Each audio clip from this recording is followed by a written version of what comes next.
I got it. I won't give up till I'm on top. Yo, no, I ain't the type to give up. If I do something, man, I do it till I get what I want. I turn a business out of nothing into something I love. I got a poker face, but honestly, I'm not one to bluff. I flip a switch, never miss, man, I always stay up. Don't let them see you, bitch, always have a plan to stay tough. This life ahead of you ain't easy, it was built to be rough. But that's what makes a personality, is tragedy, bruh. So keep your head on your shoulders. Now we ain't out here moving rocks, we out here moving boulders. Now we ain't getting posterized, we out here making posters. And we ain't got nothing to hide, we move forward like soldiers. You better wake up for the pay stub, or you'll pay up. Don't make love to the game, bruh, fuck the game up. Change up, rearrange stuff to your greatness. Famous for the way up, play the game, bruh. Never stop, I'll get it if I want it. Gotta make to myself a promise. I won't quit, keep going till I got it. I won't give up till I'm on top, yeah. You know I'm always honest, there ain't no way I'm never stopping. I won't quit, keep going till I got it. I won't give up till I'm on top, I'm always flirting with pain, she like to hurt me and maim. I'm always working to change, but she's still lurking the same. I keep on building a dynasty while the haters be trying me. But they hate from inside, you see, hate themselves in society. So I let them speak quietly while my actions speak wider. See, they be hiding in privacy with the screen. Oh, the irony to hate someone who's trying to be whatever they would like to be. We all feel the anxiety, we make our own rivalries. Yo, so where is all the positivity? I feel like we all just hate on everything, it's killing me. Thoughts build quick, causing different possibilities. Negative thoughts will cause different disabilities. So do better, work hard under pressure. If you got no time, work smarter than ever. Don't ever let them tell you that you can't never say never. And turn your mind into the truest of go-getters. Never stop, I'll get it if I want it. Gotta make to myself a promise. I won't quit, keep going till I got it. I won't give up till I'm on top, yeah. You know I'm always honest, there ain't no way I'm never stopping. I won't quit, keep going till I got it. I won't give up till I'm on top, yeah.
I work blind, got vision I don't need to see. I'm picking mind over matter, I believe in me. I need to find more hours in the day to breathe. Need to find more power in the way I be. And when my mind turns sour with the painful scenes, I need to scream out loud, I can't stop me. I wanna be the greatest like Rocky. You know I leave them all hating like a hobby. I'm out here making moves like a lobby. And if you ain't with me, it's your loss, see. I got my mind on the facts, I'm a python, grab what I like real fast. Choke until I have everything I attack, everything that I lack, everything that I want, and I see, matter of fact. Cause I'm my own worst enemy. Only if I let it be. I can control anything if I can just think carefully. I control my destiny. Deep up in my mind I manifest it. Every morning I wake up obsessed, and everything I do the best. And deep within my mind you know I'll always manifest it.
Deep up in my mind I manifest it. Every morning I wake up obsessed, and everything I do the best. And deep within my mind, you know I'll always manifest it.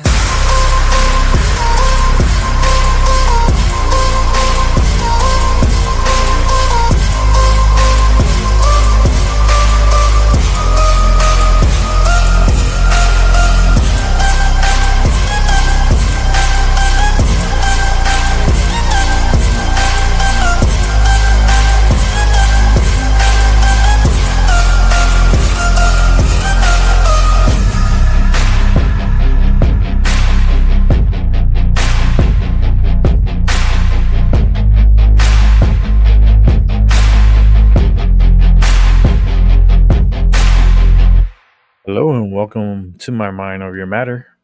My name is Rick, and what a day! What a day! Had a good day today.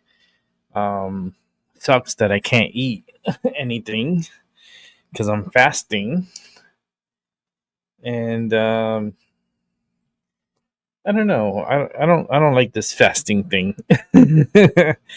It's just because it makes me feel a little off, and not only that, but my medicine hits me a little different when I'm fasting. But it's gonna be an interesting day tomorrow. Looking forward to it. I had a pretty good day. I actually put up a shorts. Put it up my shorts. I put up a shorts today, which was a beautiful dam that I went to. It's called Goose Dam in Hamden, Connecticut, and it's about 60 seconds. If you get a chance, go and check it out. It's pretty cool little. Just listen to the music. I love soft rock music, soft rock radio. That's my jam. I like music that I could understand the words and actually like make sense. And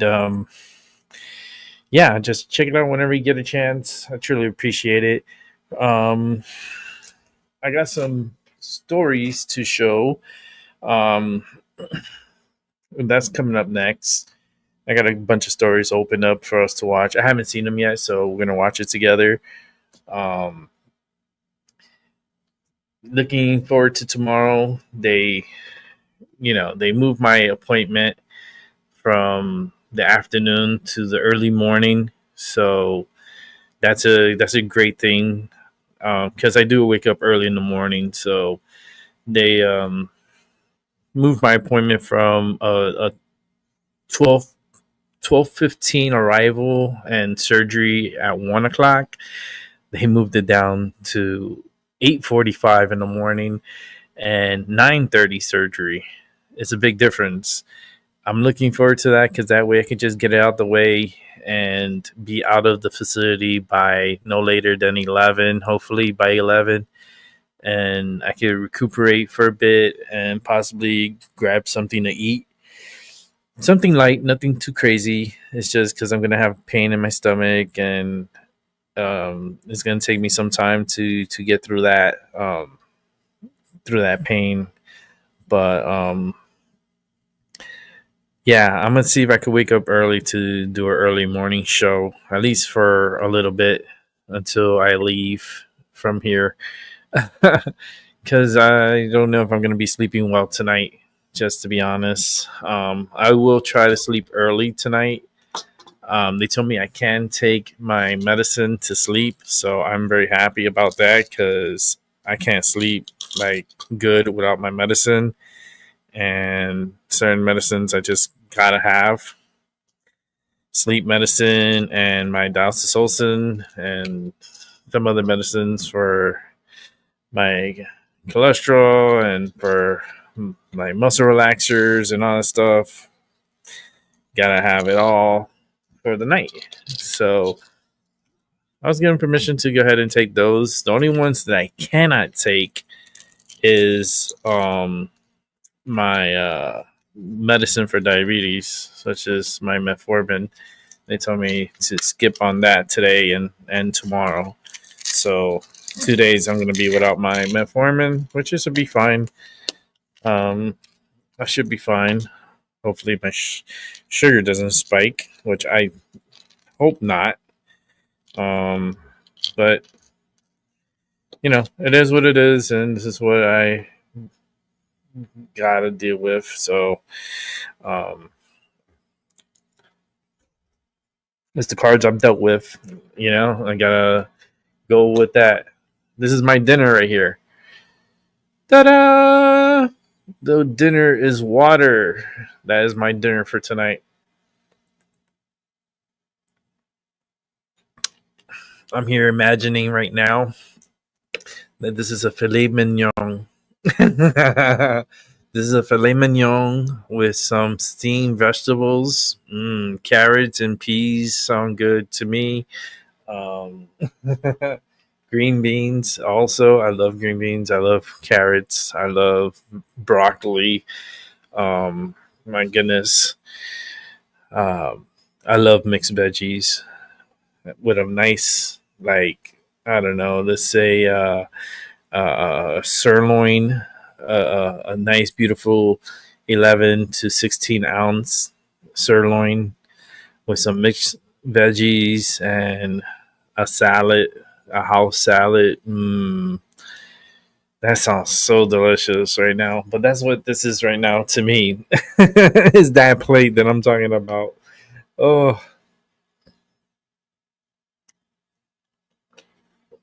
I just got to pound the water in. Then I wake up in the morning. I'm going to drink some more water, at least a cup more of water, and then we'll be good.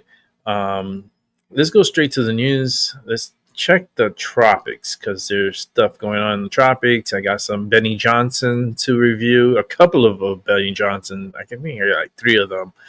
I got Zelensky, some President Trump against Russia. Democrats pledged to help people break the law, which is crazy.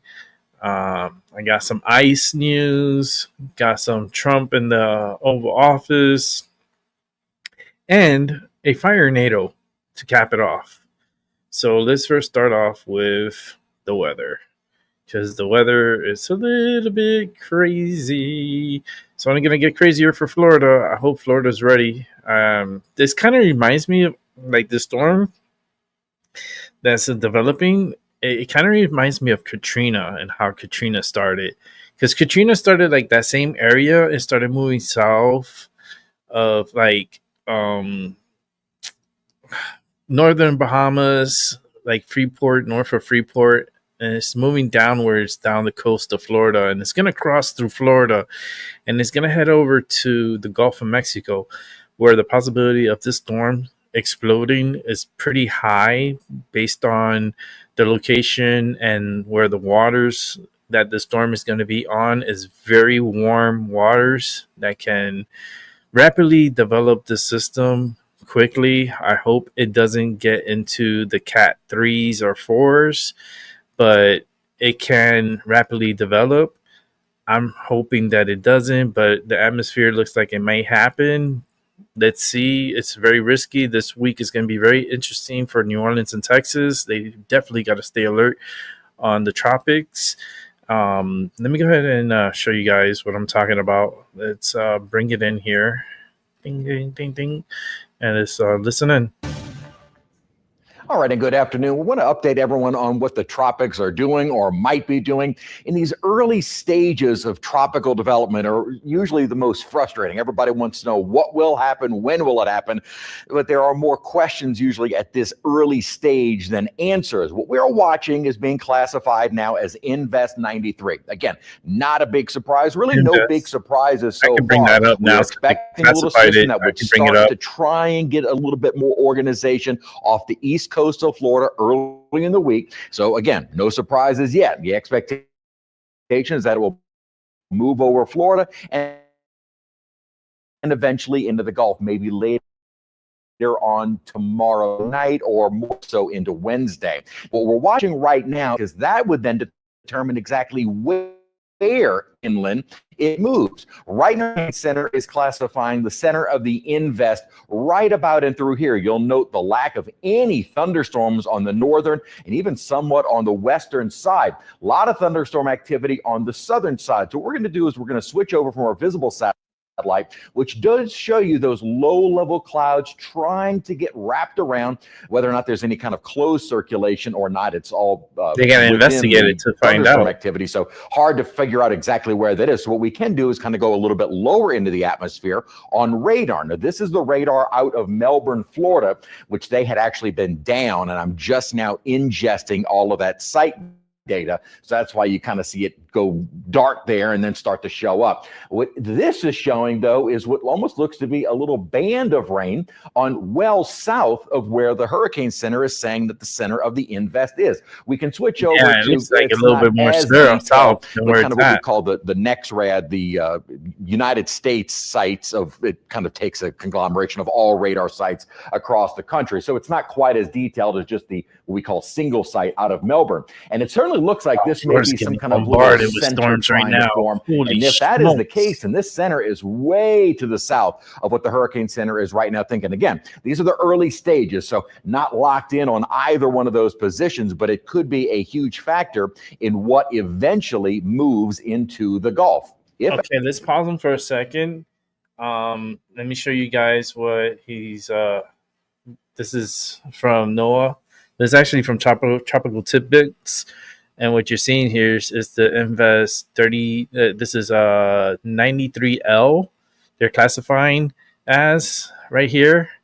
It seems like it's in very warm waters, so it can develop here. And it wouldn't take long for it to develop. Right here is Florida. All this thunderstorms you see right here. Tampa's getting bombarded with storms up even to like Orlando area, north of Lake Okeechobee, down to where I was supposed to go to Fort Myers, Naples. That's why I'm such a good psychic, and I just don't jump on anything, because I was thinking about going down to South Florida this week, and something kept telling me, hold off, don't do it, check the tropics. And sure enough, they call me a procrastinator for a reason, but there's a reason to it. And it's a feeling of something developing. The tropics, this is a worst time to travel anywhere, even into like Florida. You can't book like 2-3 weeks ahead. You cannot do it. You have to book it at least like a week or the week of, because of storms like this. This right here would have really messed up my plans, because I would have left like Wednesday, Thursday. Actually, I would have left Wednesday and came back Sunday. And it's not gonna happen. Florida's out of the picture for sure, because I wanted to go to Florida to go to the beach and to enjoy the nice weather, but it seems like it's not going to be nice weather at all. So those plans were canceled. So other plans are still on the books, but all depends on how I come out of that surgery, and then the recuperation of it. So it's going to take some time, and that's just wild. The weather is so wild. So let's go back to this meteorologist here, and let's listen to him. What we're looking at as well is, again, trying to get that surface validation as to what exactly is going on. And you certainly don't see any of the nearby buoys supporting anywhere close to tropical depression type winds. So thankfully right now, if a low surface center is trying to get organized, the winds are certainly not supportive of anything going on at the moment. So I think the maintaining of a 20% chance within the next 2 days, and again, there is definitely a chance of this organizing off the east coast of Florida. Once it is on land, that is going to limit any kind of real organization until it moves back over the Gulf waters. And we've talked about the temperatures. Believe me, they are plenty warm. It's July. The Gulf is going to be plenty warm to support. And it looks like the upper pattern also supportive of something trying to organize. Right now, again, with more questions than answers, what we do know is that at the moment, this would be a big rainmaker for us. And we could see anywhere from 2 to 5 plus inches of rain. Localized amounts are probably even greater. Now, that threat starts to approach on Wednesday when we have that marginal risk of some street flooding. Those flood threats, though, do increase for Thursday. We have more so the South Shore down toward the coast and even into the Atchafalaya and parts of Acadiana on Thursday, and then even more widespread for that slight risk on Friday. So this probably gets started on Wednesday, Thursday, and Friday, 2 years ago, maybe even somewhat lingering into Saturday, depending upon exactly where this system goes. So what is going to guide the system eventually to the west? Well, few upper features to note. There's a big upper level low, which the models are not doing a great job of analyzing, and kind of this big upper high that is up to the north. At the moment, there's also kind of an upper level low to the south of this system, which may be causing a little bit of wind shear, although not particularly strong. Now, what we do is we go forward into the forecast, and notice as this is now an invest, there are some models being run on it. So far, we only have one that's called the L-GEM. So at the moment, we only have one of the spaghetti plots. You'll see it on a couple of graphics here. As we go forward on into Wednesday, the upper high is still apparent. So if that is the case, this little feature kind of being drawn along the southern end of this high, as well as the northern end of this upper low, kind of squeezed in between, would just keep this system moving to the west. Interesting that the L-GEM kind of makes a turn into maybe a weakness in the upper high. Whether or not that is in any kind of truth, we'll see. But it does look like the upper pattern would kind of keep this system moving generally to the west, moving it somewhere, possibly into Louisiana, possibly even out toward Texas. Again, there's still some uncertainty with the forecast steering, depending upon the strength of this upper high north of it. And it's possible, and there have been a couple of models showing that this little system, if it were to be farther north from where it's because I did predict a hurricane going to kind of keeping it over land and more of just a big messy rainmaker. And then those that keep it down into the Gulf, at least if it's over those warm Gulf waters, it would then have the chance of organizing. So here's what the Euro is thinking. Again, it's also showing up the one of the spaghetti models. This model would have the storm center farther north from where the hurricane center is thinking, and generally moving toward around the Jacksonville area late on Tuesday night. Then as we continue on, notice there is kind of a broad circulation here, but certainly nothing well organized as we're heading into midday on Wednesday. Continuing on into Thursday, again, kind of a broad surface low and a big rainmaker. Not really an organized system per se, and certainly not anything that would be detrimental. And we're talking beyond a tropical storm. That doesn't really look to be on the table right now.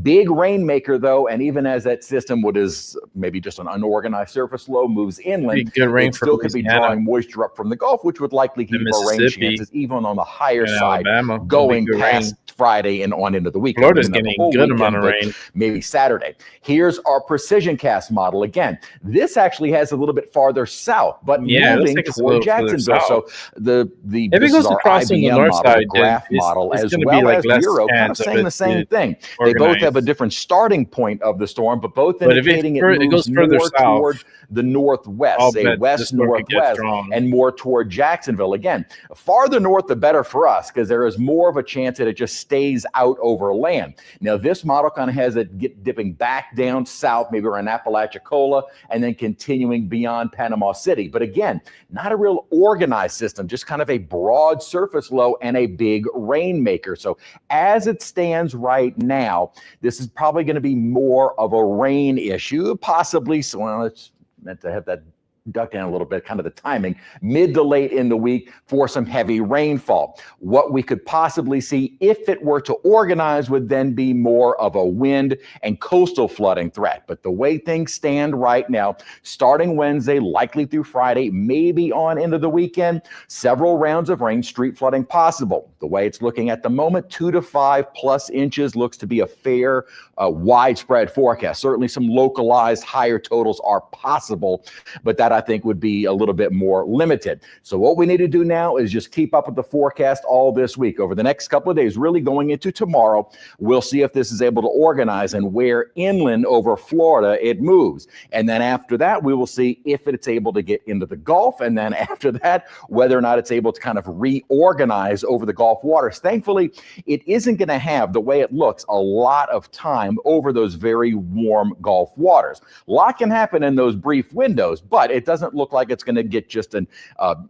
days on end of being out in the Gulf. Maybe I don't trust weather forecasters. I just say, listen, trust your instincts, trust your intuition.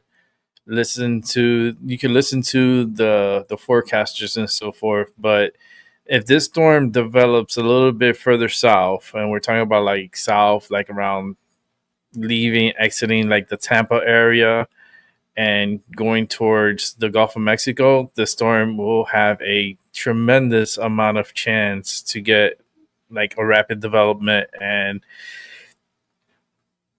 oh man, I wouldn't want to see a big storm hitting Louisiana, North Texas. That would be so scary. Especially that it has that Katrina look to it. Like Katrina came the same way. Like if you go back and type up Katrina and look at the track of Katrina, it is doing the same shit. But the thing with Katrina is it went further south. It went all the way down to like Broward and entered Broward and came out of like Naples area and went into the Gulf of Mexico. And guess what? It blew up to a Category 5 hurricane. So, and when it entered Florida as a Category 1 hurricane, and it exited Florida as a Category 1 hurricane. And as soon as it got into the Gulf of Mexico, that sucker blew up. It blew up so strong that by the time it landed Louisiana, it was like a Cat 4 going to like a 3. But the damage that it caused and the lives that were lost will be forever etched in our memories. Very scary times. New Orleans knows. New Orleans ain't no joke when it comes to these hurricanes and those levees out there. Oh, it's so scary. And I don't think they have any improvements yet from those levees. But we'll see. Let's go to the next story here. Get it all set up. We're going to watch some of this Benny Johnson and get it out of our systems. What's up, guys? It's Benny. We have some breaking news for you on this program that I just learned about Dan Bongino and his future at the FBI. And let me explain to you why this is important to me on a personal level. Because we know Dan, he's been a bit of a mentor to me, quite frankly. He's always been very helpful in our show, even calling me randomly to give me pointers on certain things and on certain builds. And he's just been a wise advisor. He's always been good and he's been solid. He cares a lot about this country and he has a heart of gold and a very big heart. And he's somebody that wants to make it a better place. He wants to destroy evil people and he wants to help MAGA. He is totally MAGA. Smells good. And so I have a personal connection to this story. When I saw this headline on Friday, it sucked because Dan's doing great work at the FBI. And I think he's in a position that, quite frankly, he was built for. And that, I think he could do really, I think he could really do God's work at that organization if given enough time and enough power as the deputy director of the FBI. And Donald Trump personally asked him to be in this position. And the fallout from the Epstein saga, of course, caused Dan to say, I'm not even, it's going to be really tough to return to my show, to do what I love to do after all of this. If it really goes south, will people trust me? Because they don't trust this stuff. And we haven't done it in the right way. Now I called a number of people with direct knowledge of this. And this was Dan's frustration, is that the disclosures were not great, and the way that it was handled and the way that it was released was not great, and that he was being blamed in part for it. And so Dan didn't show up to work and sort of gave an ultimatum to President Trump and said, hey, listen, Pam Bondi either goes, right, or I go. And he and Pam Bondi had a quite a bit of a blow up at the White House on Wednesday. Dan hadn't showed up to work since. Some people saying he didn't show up to work on Friday. No, it was Wednesday. So this is, bad because these are really good people and you need them fighting the good fight. You need as many warriors as you can in this battle. And I don't want to see Dan go. Neither did the American people, by the way. Probably the most viral clip from Turning Point's conference this weekend was Megyn Kelly asking the crowd of 7,000 rock solid MAGA patriots what do you think about Dan Bongino? Would you prefer that he leave or Pam Bondi? Listen to this. He's not Who saying, would you guys prefer, Bongino or Bonnie? Okay, 7,000 to 0. They want Dan.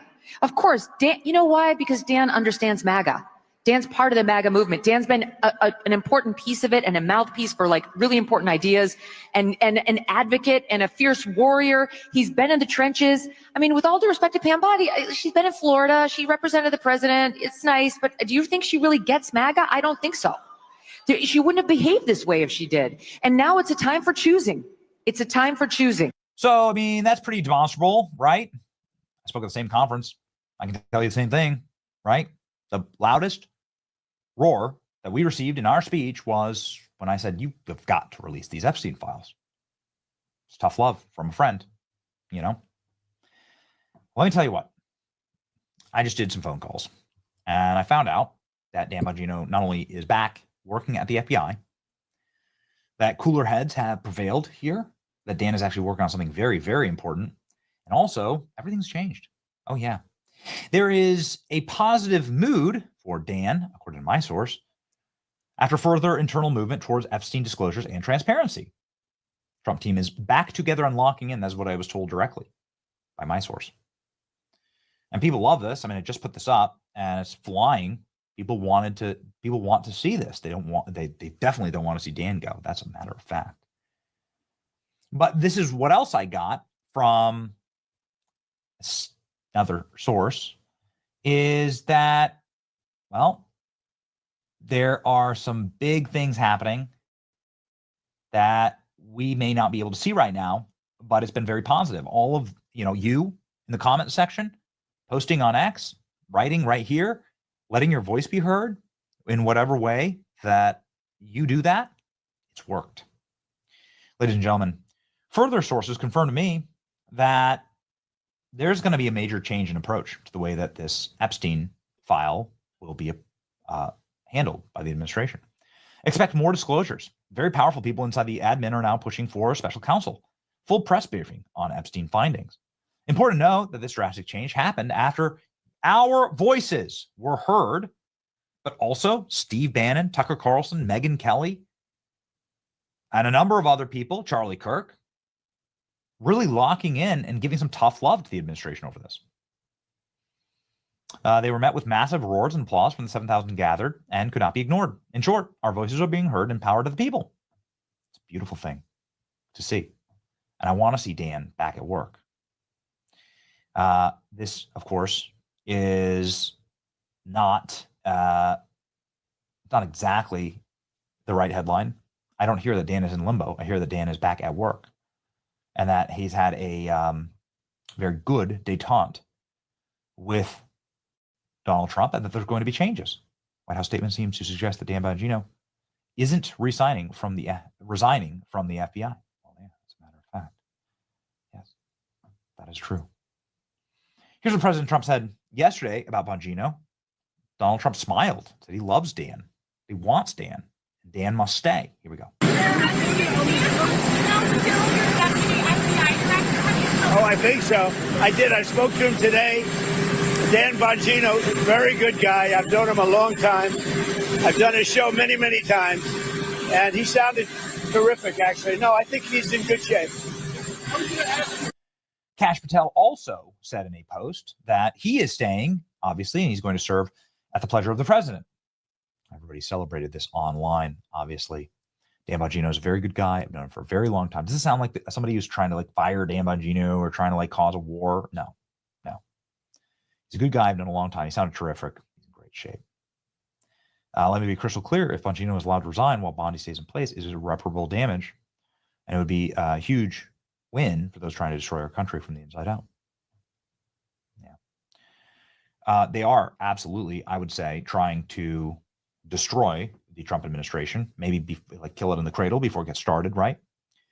And to harm the administration. And they're trying to do that, by going after the most powerful players and the people who really can create change. Change agent is Dan Bongino. So I'm confirming to you right now from top level sources, Dan Bongino is back at the office. He's working. He's on mission. It's a good thing. And Tucker Carlson, I think, who also knows Dan really well, summed it up really nicely here and explaining where the frustrations come from. Tucker, of course, been doing this a lot longer than me, is much wiser than me. So here's Tucker Carlson explaining the pressures that Bongino's under and why he totally understands this reaction. Let's go. Well, as we're recording this, Dan Bongino is threatening to resign if Pam Bondi does not resign as AG. What does that tell us, in your opinion? Well, it tells us that Dan Bongino got shafted, completely shafted. And I'm saying this as a friend of his and someone who respects and likes him, but also just as an observer, an informed observer of it. So Pam Bondi, who's, by the way, I don't hate Pam Bondi. She's a totally nice person. If she was here, you would enjoy, I don't know if you know her, but she's a very nice person. I'm not against Pam Bondi in the slightest. But the fact is, she got on television on Fox News and started saying stuff like, I've got the client list on my desk. And actually, no, you don't. And I've got thousands of videos of Epstein having sex with kids. Well, actually, no, you don't. Most of the material was commercial porn taken off his computer. Like, that's just not true. Why did she say that? Probably because she's insecure and she's trying to please the audience, I would expect. Do you think Dan is upset because his integrity is being questioned now over her mistakes? Oh my gosh. So you're Dan and you're a media figure and you've got one of the biggest podcasts in the country and you're making tons of money and you're having a great time, which he was. You just built this brand new studio in Florida. You work with your wife, who you really like, which she does. And you get the call saying you'd be deputy FBI director. And you're like, I love Donald Trump. I love this country. I will, cut my pay by into a tenth of what it was. And I will leave my house and move to DC, which is a kind of prison sentence itself. And I will do this because I love the president. I love the country. And you're there a few months. And all of a sudden, everybody thinks you're covering up Epstein's crimes. And it kind of wrecks Dan's career. Like, he can't go back. It's going to be very hard at this point. I mean, things may change, but as of today, pretty hard for Dan to go back to his podcast audience and be like, I'm telling you the truth, when they all think that he's covering up for Epstein. Who did that? Pam Bondi did that. And I don't know that she did it on purpose. I'm assuming not. I don't think she's a mean person. I've never gotten that sense. But for whatever reason, she went out there and said things that were not true, that she could not back up. And then they issued this memo thinking that it would clear everything up. That was embarrassing. And I guess they're just so dumb. They didn't realize that if you tell everybody you have the tapes of these crimes and then you issue a memo saying you're not going to prosecute anybody for the crimes, what are you saying? I'm covering up for the perpetrators of these crimes. Duh. They have no one with an IQ over 80 over there to read the memos? Are you kidding? I'm not exactly sure how that happened, but I do know that it leaves a guy like Dan in a horrible position. Yeah. And he loves Trump. And I don't think Trump had any knowledge of any of this at the detail level. And so he doesn't, what do you do if you're Dan Bongino? I feel for him. What is Trump going to do? I don't know. I do think that I think they know that they have to do something. I think it's absolutely fair to ask, to what extent was Epstein involved in a foreign intelligence operation on our soil? This is our country. This country doesn't belong to any foreign country. Okay, this is our country. I was born here. I pay taxes here. So if some foreign country, I don't care if you claim it's our ally or not, is running an intel operation on my soil, I have a right to know what that was. And don't make me feel like I'm some kind of Nazi for asking. I'm an American. I have an absolute right to know that. And they're clearly, that is what is being covered up because it makes everyone so uncomfortable. Wow. Let's go to another Benny Johnson. Somebody who got life. Somebody who got a lot of life this weekend was Jeffrey Epstein. Jeffrey Epstein should have gotten life in prison when he was first charged with solicitation of underage prostitution in 2008 here in the state of Florida.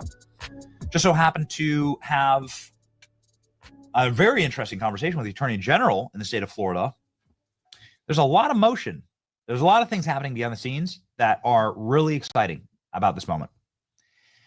Because of this movement, and because you refuse to pay taxes to child predator cults, we are going to save this nation. It's an amazing thing. And so much happened over the weekend. And I guess I should just start with keeping the main thing, which was this weekend in Tampa, Florida, Student Action Summit, Turning Point USA.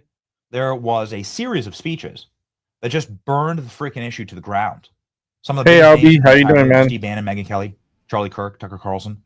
I was just messing with the damn screens. And I saw the chat. Myself. How you doing, man? We're all on stage demanding the release of the Epstein client list. And without without a doubt, and let me just tell you from first-hand experience, this is the number one motivating issue for the base. You don't have a political movement if you don't have a base. And if that base feels like you're betraying them or not telling them the truth, then they're not going to like that. I love President Trump. I'm not saying turn on Trump or anything like that. Okay. This is without question. The MAGA movement is without question the best vessel forward. And I think the MAGA movement could really be a durable 100-year movement. What I'm saying is that there are pressure point issues that have to be resolved here. And what happened this weekend was we were able to demonstrate what the pressure looked like. Here's a couple of good examples here, right? Here's Tucker Carlson. It's probably the speech that went the most viral. Tucker Carlson talking about Jeffrey Epstein at Student Action Summit, ladies and gentlemen, and explaining what the real problem is here. Take it away. The fact that the U.S. government, the one that I voted for, refused to take my question seriously and instead said, case closed, shut up, conspiracy theorist, was too much for me. And I don't think the rest of us should be satisfied with that. And by the way, let me just say really quickly, because I was so mad about it that I think I found out part of what's going on. I think we are going to find out more. And I think the truth, for whatever it's worth, in case you're interested, is that the DOJ didn't release lots of incriminating sex videos with Epstein and his billionaire pals because they don't have them. They don't have them because when the original search warrant was served 2007, I think, possibly 2006, I think 7, it was basically designed to protect Epstein. The search warrant was written in such a way to make sure that the feds never got their hands on the actually incriminating evidence. It's another way of saying the cover-up has been going on since 2007, almost 20 years. And so the real question is not, was Jeffrey Epstein a weirdo who was abusing girls? Yes, we can answer that. The real question is, why was he doing this, on whose behalf, and where did the money come from? And those are the questions that need to be answered. And I think it's entirely fair to ask them. And it's not adequate to say anyone who asked them is somehow desecrating the memory of little girls who died in Texas. They're not going to put up with that answer. I don't care who gives that answer. That is not acceptable. And I think the real answer is Jeffrey Epstein was working on behalf of intel services, probably not American. And we have every right to ask, on whose behalf was he working? How does a guy go from being a math teacher at the Dalton School in the late 70s with no college degree to having multiple airplanes, a private island, and the largest residential house in Manhattan? Where did all the money come from? And no one has ever gotten to the bottom of that because no one has ever tried. Tucker Carlson getting at the very root and heart of the issue here, which is that you're not allowed to go commit crimes on our soil as a foreign nation, and we're just supposed to shut up and take it. I don't care if you're our greatest ally. That just doesn't, that includes so many countries. That includes Mexico, Saudi Arabia, all of these countries, China. Where do you think the fentanyl comes from? Like, maybe put a stop to it now and put a stop to it eternally and put a stop to it on all fronts. But yes, absolutely, there is an enormous preponderance of credible evidence that Jeffrey Epstein was working with Israeli intelligence. Let me just go off the top of the dome, okay? Top of the dome here. Don't consider myself the world's greatest expert, but, well, we have asked a few questions about this. Jeffrey Epstein's madame, the procurer of the entire sex trafficking operation, Ghislaine Maxwell's father, was Mossad. Got a state funeral in Israel. The Israeli prime minister at the time that was eulogizing him said that the benefits to the state of Israel that Robert Maxwell gave, the story will never fully be told. The guy literally arms trafficked, war trafficked, broke every Geneva Convention imaginable on behalf of that state. That's just a matter of historic record and fact. That's Ghislaine Maxwell's dad. Jeffrey Epstein's pseudo-father was Bill Barr's dad, who was a founding member of the OSS, which led to the creation of the CIA, who hired Jeffrey Epstein at the Dalton School, even though he didn't have a college degree, who wrote a book about how you can rule a planet through pedophilia and in trapping the population through blackmail. He wrote the book. It's called Space Relations. Anyway, the point is that Jeffrey Epstein is raised by the CIA guy. Ghislaine Maxwell is raised by this Mossad guy. They put them together. And then, lo and behold, what happens next? Well, multiple Israeli prime ministers literally lived with Jeffrey Epstein. Ehud Barak's one of them, but he's not the only one.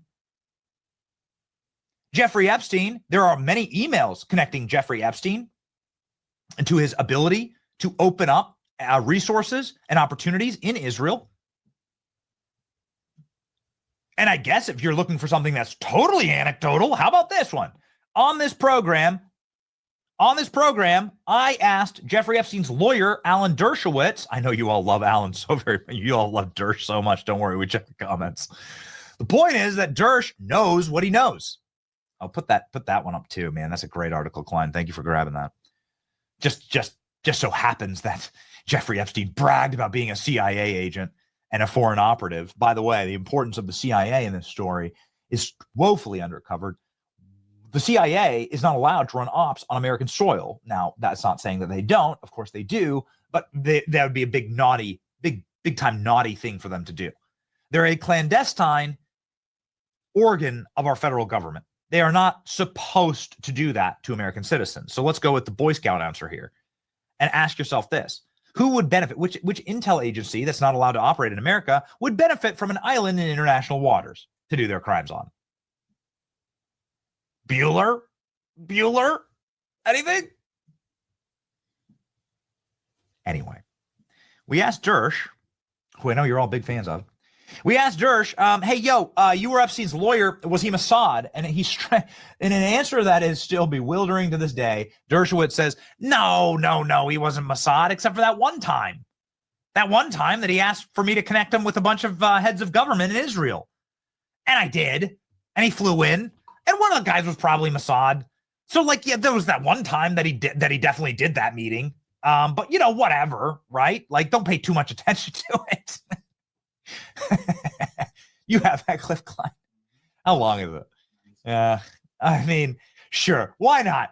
Here, just us contributing to the evidence collection on Jeffrey Epstein more than the DOJ has. Here you go. We're able to preserve a plea deal for Jeffrey Epstein in 2008 when you were his lawyer.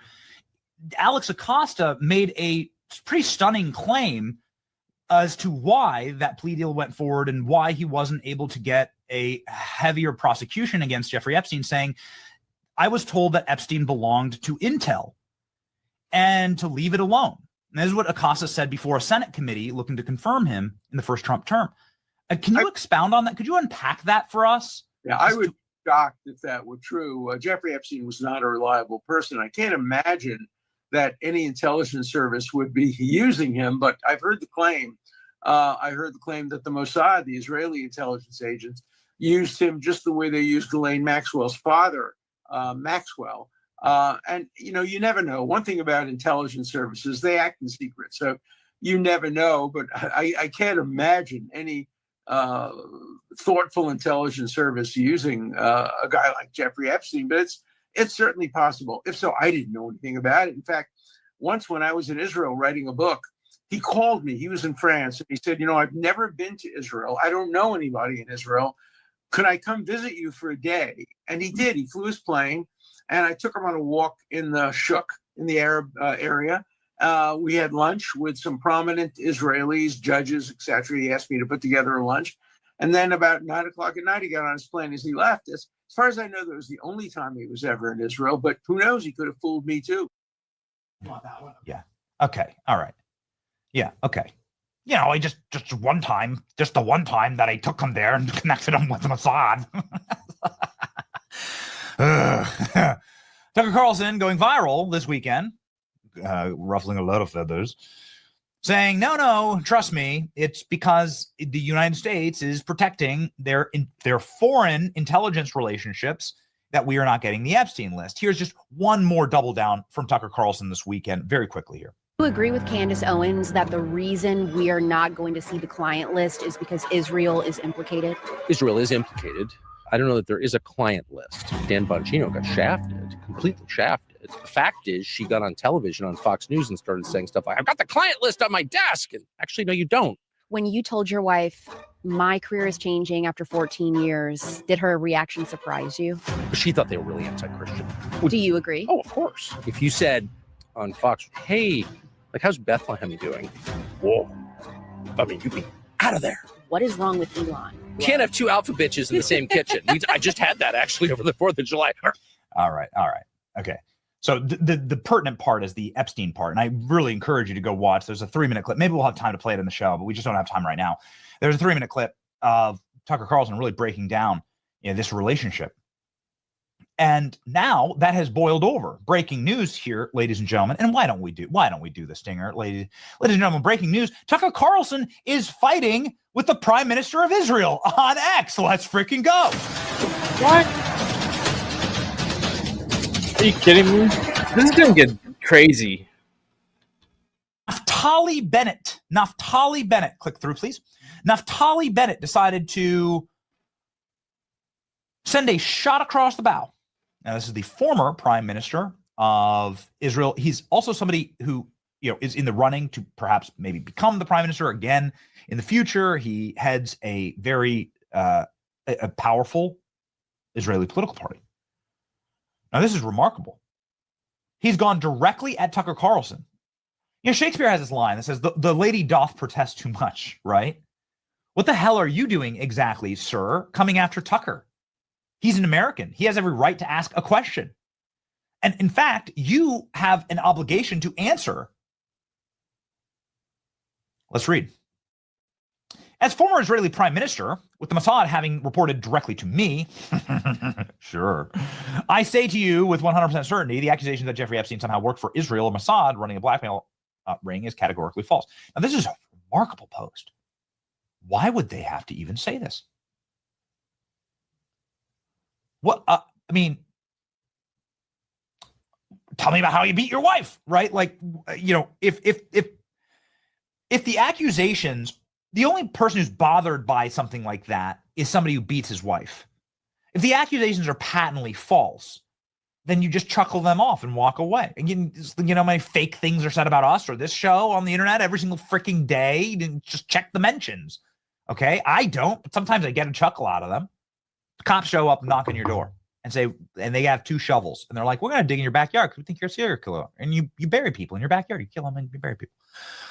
The innocent man says, "You know what? I'm gonna get some iced tea and some lemonade, and I'm gonna sit out back and watch you dig. It's gonna be a funny afternoon. Okay, have a good time, Kappa." Right? A guilty person profusely sweats and calls his lawyer and says, "Get a warrant." Right? These are not the behaviors of innocent people. If Tucker Carlson is making a totally spurious and insane claim that doesn't merit any person of high stature responding, then you just don't respond. But if what Tucker is saying has perhaps even a scintilla or a shadow of truth to it, then it'll pluck the nerves of certain people, like this guy, and it'll say something like this: "Wow, Epstein's conduct, both in the criminal and merely, both the criminal and merely despicable, had nothing whatsoever to do with the state of Israel, except for Epstein's lawyer on my show saying, he was having a great time with Mossad in Israel. Epstein never worked for the Mossad. The accusations lie being peddled by prominent online personalities. Tucker Carlson, pretending that they know things that they don't. They just make things up, say it with confidence, and the lies stick because it's Israel. There's a vicious wave of slander and lies against my country and my people. We won't take it. You won't take it. You won't take it. What do you mean you won't take it? What are you talking about, sir? You take billions every year in foreign aid. Israel is one of the richest countries on earth. Why do you take billions every year in foreign aid? Why don't you not take that? If you're not going to take it. I'm not sure, I'm going to pull the full Wakanda. I'm going to go full Wakanda on this guy. We don't do that here. Okay. You're trying to silence Tucker. We don't do that here. That's not what we do here. Right? That's not Tucker's allowed to have any idea that he wants. In fact, you as the agent of a government, which is our servants, by the way, you are our servant. You are also like a welfare child of the United States, you have an obligation, in fact, to answer questions like this. Sure, just like answer the question. Okay, so he didn't work for the Mossad. Do you have any evidence? Other than you just like banging a pot with a spoon, do you have any evidence of that? Have you presented any evidence? This is the problem that we currently have. There is a crisis of lack of evidence being presented. And when we're told to just shut up and move along, shut up, move along, shut up. We looked into it, move along. That era's over, bro. Whether it's you or whether it's Pam Bondi or anyone. Shut up. We looked into it, move along. Nope. This guy guarantees that we won't move along, in fact. And so this is a real problem. We don't do that here. You're not allowed to attack Tucker. You're not allowed to sit there and like go after Tucker. Tucker has every right to ask these questions. Tucker probably knows more about the intelligence agencies than you. Tucker's father, of course, like as Tucker has readily admitted, Tucker probably has some of the best sources inside American intel, and that's where he's getting a lot of this. So like to say that Tucker's just some crackpot crazy person is insane, and Tucker's responded. Good for him. You just won't take it anymore, says Tucker. Instead of issuing threats on social media, why don't you sit down for an interview on Epstein's ties to the Israeli government? We'll reach out to your office this morning. Good for you, Tucker. Way to go. Great. Cool. Okay. So Israel, according to Grok, Israel gets close to $4 billion a year. Okay. Oh, okay. So 13 billion. That these are according to some figures. It kind of depends on how you push the math here. Got it. All right. So you're not going to take it anymore. Why don't you not take that anymore? There's a couple strings tied to the $14 billion we give one of the richest countries on earth a year. What? Why do we do that? Does Israel give us any money? I don't think so. Where's our check? When was the last time you saw a humanitarian effort here in this country led by Israel, right? Like for a poorer, impoverished people in this country, or defense of our southern border led by Israel, or a pothole being filled, in this country led by Israel, like paid for by Israel. Well, that's insane. It's insane. It's insane. So don't insult us all. Take the enormous amount of money from our treasury and then come after a guy like Tucker or any journalist in America for that matter, who's doing their best to get to the truth on all this. And we didn't need to get to this point. This is I think the argument of this show over the last many days has been, you have pressure cookers in society, and those pressure cookers fill up and they get really hot and they get ready to explode. And what you have to do is you have to do the pressure release valve in order to keep the the boiler from exploding. And the way to increase the pressure exponentially in a Chernobyl level meltdown is to be we looked into it, shut up. And then to disrespect people. It's the worst possible way to handle it. Here's Glenn Greenwald. One of Epstein's closest friends was former Israeli Prime Minister Ehud Barak. A key source of Epstein's vast wealth, though mysterious, was from Les Wexner, whose primary life cause is Israel. Ghislaine Maxwell's father, billionaire Robert Maxwell, was a Mossad agent who mysteriously died after that was reported. Though Maxwell was British, Israel gave him a state funeral. Epstein got red carpet treatment when visiting Israel. Epstein bankrolled major investments in Israeli tech, and so on, evidence below.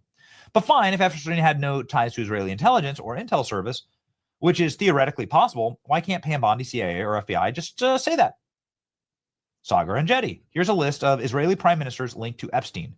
Shimon Peres introduced Ehud Barak to Epstein. Ehud Olmert, named as Epstein associate. Ehud Barak, connections too vast to paraphrase. Netanyahu met with JP Morgan after apparent Epstein intro. And then there's all the corresponding articles. Not here to there's something else going on here. And what's going to happen is the more you say, shut up, don't look at it, the more people are going to look at it and they're going to start asking questions and they're going to come to the conclusion that there's something much bigger going on. And that's what's trying to be hidden here. I guess it does make sense. The U.S. attorney who spiked the case, Alex Acosta, is on the record. This is Megyn Kelly speaking. Is on the record saying Epstein was an intel agent and that he was told to get rid of the prosecution if Epstein was an agent It's clearly either for the US or Israel. Both deny it. What would you expect them to say? He had multiple odd Israeli connections. This denial is meaningless. But, the lady doth protest too much. Anyway, I don't have any proof. What I do have is I have the experience of standing on stage in front of 70,000 roaring MAGA base activists and getting this response when I said release the Epstein. Like, what I'm saying here is that this is a core issue. It's a core issue that has not been handled thus far correctly. Here's the reaction when I just blurted it out on stage. That's 50 Cent. That's our rapper. This is their rapper. Okay. Damn. Oh, had to do it. Had to do it. Release the Epstein files, am I right? Yeah. Had to do it. Listen to that roar. Ooh. I can tell you what, man. I mean, it's one thing hear it here, to hear it in the room, to be on stage, it shakes. It shakes the arena. We're inside of a sports arena, effectively. It's from the rafters. It's like you just won the championship. Megyn Kelly here in this tweet, nuking whoever, Naftali Bennett, who's telling somehow our journalists to shut up and refusing to answer questions on the record, nobody will. Megyn Kelly here on stage saying exactly what she thinks about this whole current crisis. Let's go. Let me just ask you, make some noise if you care about the Jeffrey Epstein scandal. I blame Pam Bondi. I'll tell you why, okay? I have nothing, yes, incompetence, yes. I have nothing against Pam Bondi as a human being. I was fine with her nomination and her confirmation, and she's been loyal to the president, and I get that President Trump needs a loyal attorney general. Look what happened with Sessions the first time. He went away, and then the next thing you know, we had the Mueller investigation, and it was a nightmare. But there are a lot of other people who can be loyal and competent in that job. Here, she is the reason that things are unraveling around this story right now that virtually all of the Republican Party cares deeply about. It's also true that Dan Bongino and Kash Patel had questions about Epstein before they took office, okay, before they went into the FBI. But once they joined the FBI, they said nothing. They kept their mouths shut about Epstein. You have not seen them, except for one joint appearance with Dan and Kash on Fox, running all over the media looking for attention on this, yes, clickbaity story. Who have you seen? Pam Bondi. She has never missed an opportunity to go on television and dangle sweet nothings that might be coming your way. Try to lead you to believe that she's got it. It's on her desk. It's coming tomorrow. You're going to see something on Epstein. And it was a tease. So you either believe that Pam Bondi was telling the truth then or that she's telling the truth now. But both cannot be true. She was either lying when she went on Fox News all those times saying, I've got it, we're looking at it, wait until you see it, it's horrible. Or she's lying in her 2-page memo that they released on a Sunday night at the tail end of a holiday weekend to Axios, as if Axios is where we all go for our news. Hell no. She went to someone she knew would not kick the tires on the story, and without signing the memo, dropped it in the dead of night and said, that's it, take the crumbs and be happy. Refused to come out and give a presser. Come out and give a press conference. Stand there for 6 hours to the point where people are dying of boredom. They've asked all their questions. That's how you put a scandal to rest. It's true. And it's totally unnecessary. This is what makes my blood boil. This is unnecessary. If you stand by your work, stand by your work. Guess who's standing by this work? No one. Nobody. The memo remains unsigned. No one has taken a question on it. No one has defended it. The memo, which is sitting right here on the DOJ website, you can see it with your own 2 eyeballs. Scroll down to the bottom, please. Well, would you look at that? It's unsigned. Incredible. We have news on the Biden auto pen. Turns out the auto pen wasn't working today. Nobody felt like signing this. What a strange way to try and end this saga. if everybody believes this, why doesn't anybody defend it? Has one person from the federal government said, it's me, I wrote it, I stand by the work, I'm going to go take the questions now? That's how it works, man. Stand and deliver. Like, have a set of ball, like sack up, get some balls in your shorts and walk out there and answer for this. Answer real questions for this. Make this the subject of the conversation. Not a one-off here and there. Not something that can be shut down. Not something like inside of a very controlled little environment. Like, let people go and ask questions. This is the opposite of transparency. And it's having a fallout. It didn't have to be a scandal. It didn't. I'm just going to do a thought experiment. Let's say Epstein's an intel agent. He's an intel asset, and sources and methods, they got to protect it. And they have to come to this conclusion. Okay, fine. I don't like that answer. That's the wrong answer. But let's say you have to. Then you damn well better get out in front of it and explain that to people. You can straight up explain it. I've watched so many congressional hearings, it makes my brain snap. And the number of times that somebody from our intel services say, we got to protect that, it's sources and methods, take from that what you will. That's an acceptable, meaning it's at the very least a true answer. You know what I mean? Like, I'd rather have the true answer than the insulting answer, which is shut up. Don't ask questions. You know, so what happens when you're trying to do this like 5-dimensional chess jujitsu here is you end up with stories that don't make any sense, right? So here's a good example. Here's the writing of Virginia Roberts, who was the most famous sex trafficking victim of Jeffrey Epstein. I'm reading to you directly from her private diary. I used to be watched by Epstein's hidden cameras, which I've seen myself. The FBI have the archive footage showing me being abused by older men. It was used as blackmail, but also interesting. So that's what the first person account says of Jeffrey Epstein. That's what the first person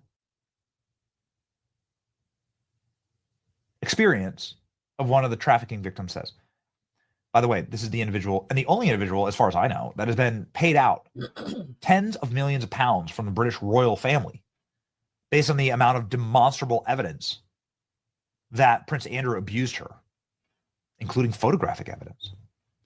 That's strange. Prince Andrew got his title stripped and is now anathema had the black spot in the royal family. How bad do you got to be to get that to happen inside the royal family, which is a very effed up family?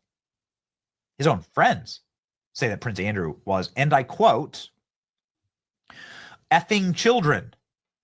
So his buddies are saying that. Like, his closest confidants are saying that on camera. Pam Bondi goes and says that the Epstein list is on her desk. Between Alina Habba, Pam Bondi, Kash Patel, like Bongino, the old clips, they live in infamy. Some of them were broadcast live on our show. But every single one of them saying that there is a demonstrable amount of horrible evidence here. Pam Bondi, the first time she was ever asked about Epstein was me at CPAC, like a day after she was confirmed. We were very proud. We're very proud of this. We obviously wanted to give them a ton of runway. We knew it was going to be complicated. But in the most polite way, I'm like, give us the Epstein list now. She said, it's on my desk. That's what she said. It made huge news. And then they consistently said that until they didn't. Then what happened next?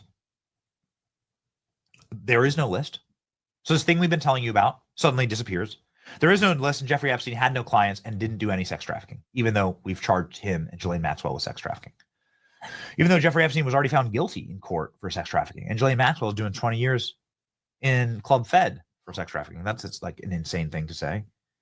The Epstein files don't exist, they didn't tell us, after telling us they exist. And then this weekend, President Trump posted to Truth Social. That's too long to read to you here. We've done plenty of coverage of it over the weekend. Here it is. Please go read it for yourself. I cannot encourage you enough. But the essence of this is President Trump saying, no, there is actually an Epstein list. Yes, it's all real. but it was created by Barack Obama and Hillary Clinton. Say what now? Well, then the story's changed again. That seems like wildly insane, meaning like, well, if they created, like Comey and Brennan are currently being prosecuted for creating a fake dossier and then going after Trump with it. Can we prosecute them again for creating a fake Epstein list? That might be convenient. Why not release it if it's all fake? If it's not real, then let's have it. Let it rip. The stories are so inconsistent that they beg more questions, and then with the a former prime minister of Israel spouting off at Tucker, it doesn't give any. It gives no.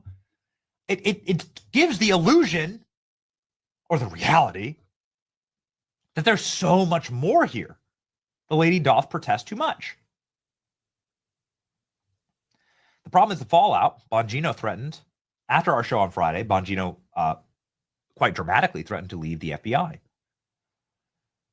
Just one or two very quick and short and very important clips from this past weekend. Here's Megyn Kelly and on Dan Bongino. Prefer Bongino or Bon? Yeah. Please. I mean, let's let her rip. Go. He's not. Who would you guys prefer, Bongino or Bonnie? Okay, 7,000 to 0. They want Dan. Of course, Dan. You know why? Because Dan understands MAGA. Dan's part of the MAGA movement. Dan's been an important piece of it and a mouthpiece for like really important ideas and an advocate and a fierce warrior. He's been in the trenches. I mean, with all due respect to Pam Bondi, she's been in Florida. She represented the president. It's nice. But do you think she really gets MAGA? I don't think so. She wouldn't have behaved this way if she did. And now it's a time for choosing. It's a time for choosing. Now, ladies and gentlemen, I'm not trying to rage click here. We're huge fans of Bongino. I consider him a mentor. He's been very helpful to me in my career. I'm a massive fan of Dan. I don't want Dan to leave the administration. I'm very upset about it. The assumption when President Trump, tripled down on Pam Bondi was that Dan was gone. And according to reporting from sources that we know very close to Dan, I'll just say that, the closest possible sources, Dan had left on Wednesday. And in fact, it wasn't on Friday that he walked out. On Wednesday, Dan said, I'm done. That was last week. According to President Trump, he's spoken with Dan. And it looks like President Trump is trying to steady the ship here. Here's what President Trump said about Bongino yesterday.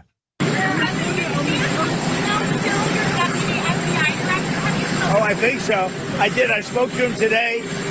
Dan Bongino, very good guy. I've known him a long time. I've done his show many, many times. And he sounded terrific, actually. No, I think he's in good shape. You have to put this dog down. You got to put the dog down. Here's an easy way to do it, ladies and gentlemen. We're just going to go really quickly through here. Can't wait to talk to Roger Stone about this. Ladies and gentlemen, Ghislaine Maxwell is ready to testify. The way to put the dog down is take her out of her cell, put her in front of the American people, and say, yo, what was this exactly? Since you were there and all the firsthand witnesses seem to be dying of mysterious circumstances. She might end including, up but being not dead limited too. to, Virginia Roberts, who was might end just up being killed dead. before this. Why do I say killed? They might kill her ass. She's the premier witness to all of Epstein's crimes. She was hit by a bus in the middle of the Australian outback, winds up in the hospital, posts that she's about to die, and then days later, she commits suicide. Come on, man. Dude, like, quit insulting us, right? Like, the lack of creativity, quite frankly, is depressing. Anyway, they're running out of like firsthand witnesses, and they're without giving us any kind of hard evidence and telling us to shut up and move along. What happens is then the conversation spirals and becomes subterranean, and it becomes darker, and people like assume the absolute worst. Scott Adams was up saying, like, whatever this is that the Trump administration is doing, Scott Adams, legend, whatever this is the Trump administration is doing, It's causing people's worst instincts about what Epstein was to be confirmed.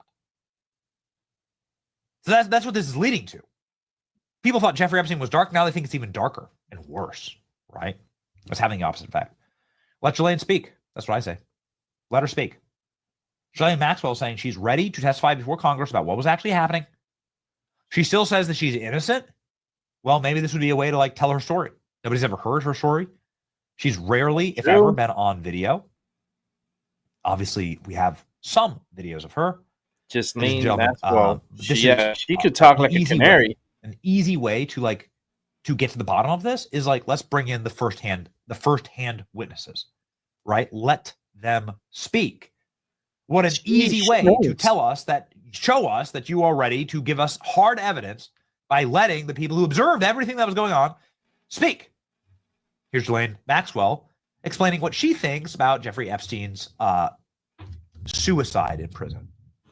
No, he didn't. I don't believe he did. I believe that he was murdered. Well, I was shocked. And I wondered how it had happened. Because as far as I was concerned, I was sure he was going to appeal. And I was sure that he was covered under the non-prosecution agreement. Yeah. But I wasn't in the indictment. So I wasn't mentioned. I wasn't even one of the co-convicts. So she says he's murdered from federal prison. Of course, she's in prison. That's wild. And she's in prison. That's just wild. Let's see. Let's check this last one here of Benny Johnson. And then I got other news to go over. Guys, Benny, for the last week, we have been doing nonstop interviews with every expert we can possibly find to drag onto the program and say what the hell's going on with the Epstein crisis inside of the Trump administration. We do this because we care. We do this not to bully anyone or hurt anybody, but we do it like a friend at a bar, right? And you're drunk and you're about to get in a fight and you're about to get your ass kicked. And we're trying to hold people back. We're trying to prevent that from happening. We don't want our friend to get their ass kicked, you know? We have many friends in the administration. But right now, I mean, the reality is, and we were hearing it this weekend with 7,000 members of Trump's hardcore MAGA base screaming that they want the Epstein list disclosures and that they're not satisfied with the way that it's been handled from inside of the administration. Now, many people have said, how could they have possibly handled it like this? They're not dumb. I know this as a matter of fact. These people aren't dumb. They're not suicidal with their careers. They want to have careers. They had careers before the Trump administration. They want to have careers after. So I handled it this way. Exactly. The best explanation that was given to me was maybe it was an intentional leak by the deep state.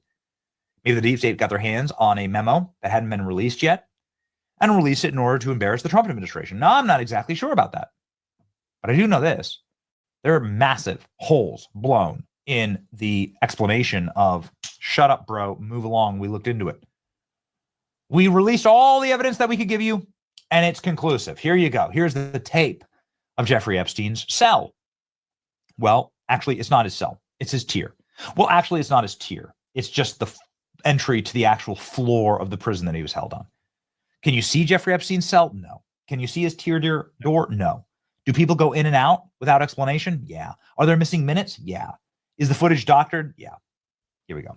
Metadata shows that the FBI's raw Jeffrey Epstein prison video was modified. Come on, man.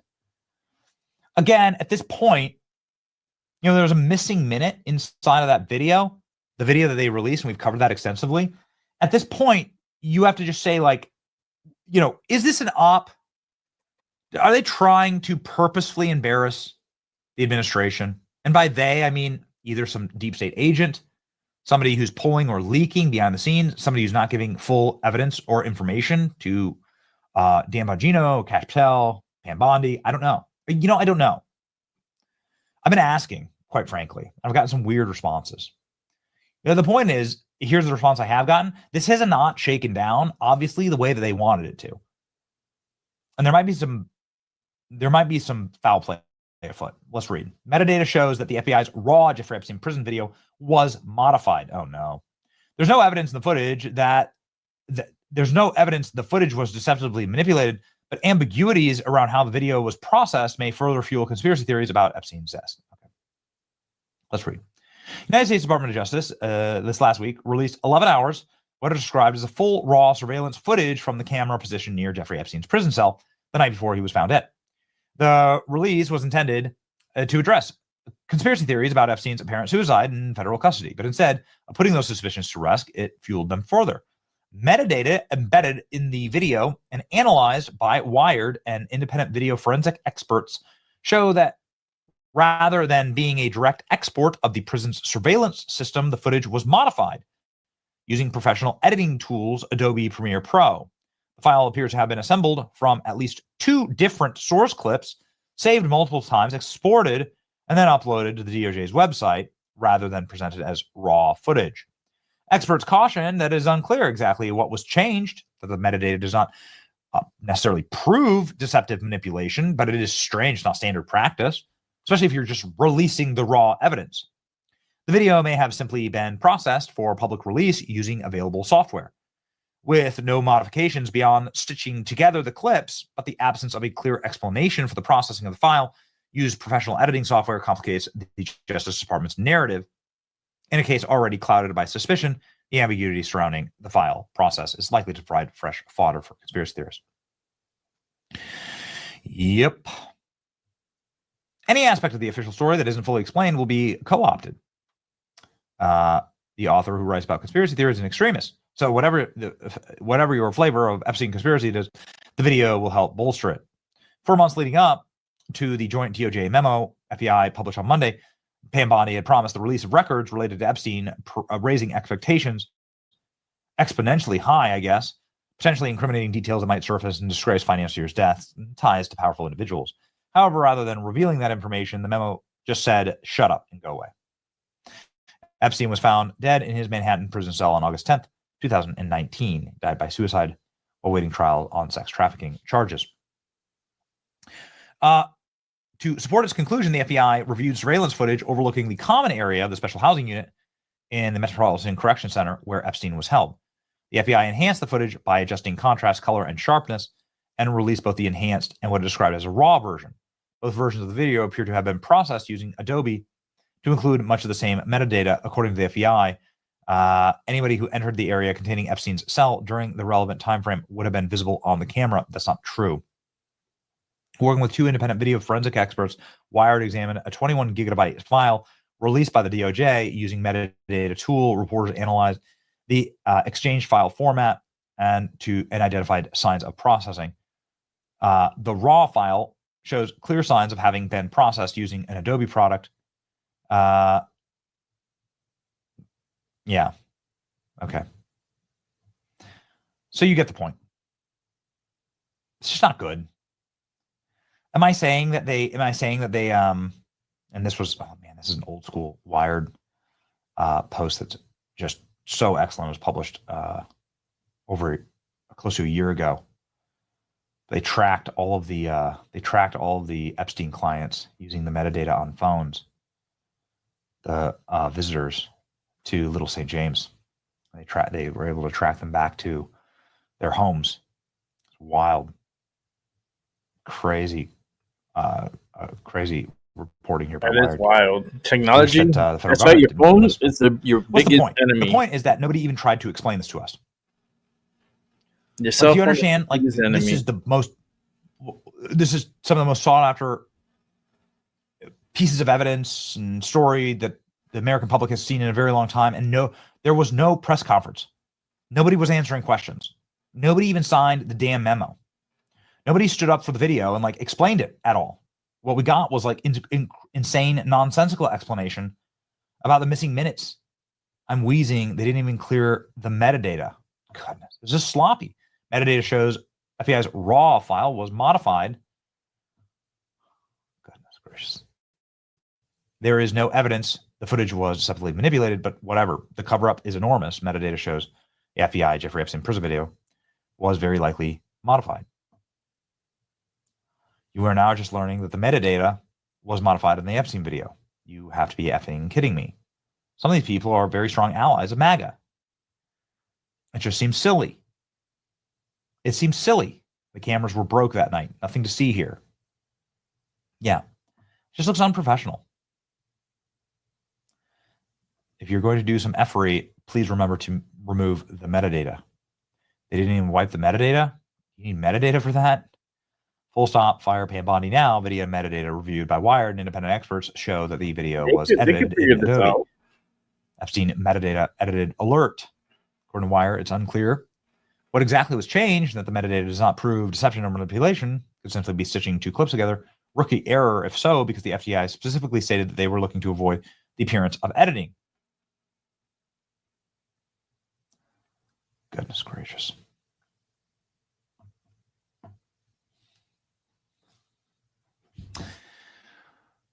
This was one that you shouldn't or couldn't screw up, but it did get screwed up. And so now we have to ask the question, how do you clean it up? And it's pretty obvious.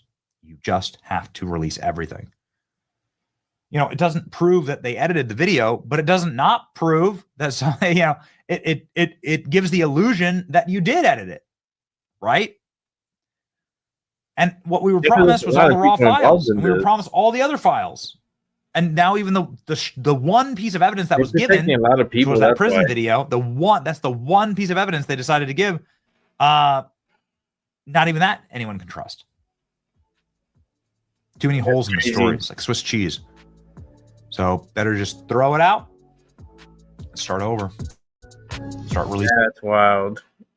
That's just wild. All right, let me go to the next story because that way we could get through this pretty quick. Let's go here.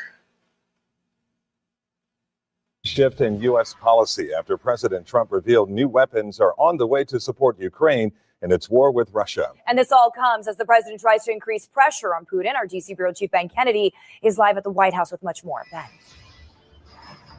Today's calendar, we're talking about a new deadline for Russia to end this war, and it comes as Ukraine reports that more than 200 civilians were killed last month alone. One more reason Trump is calling for a ceasefire. Thank you very much. President Trump announced the U.S. is sending Patriot missiles and batteries to Ukraine in an effort to help them defend against Russia's ongoing attacks. I've been hearing so much talk. It's all talk. It's all talk, and then missiles go into Kiev. Trump adds that NATO will pay for the weapons and even handle the distribution. Massive numbers of military equipment, both for air defense, but also missiles, ammunition, etc. It's in the Oval Office with NATO Secretary General. The commander-in-chief also threatened to impose a 100% secondary tariff on Moscow if there isn't a deal to end the war in Ukraine within 50 days. I'm disappointed in President Putin because I thought we would have had a deal 2 months ago, but it doesn't seem to get there.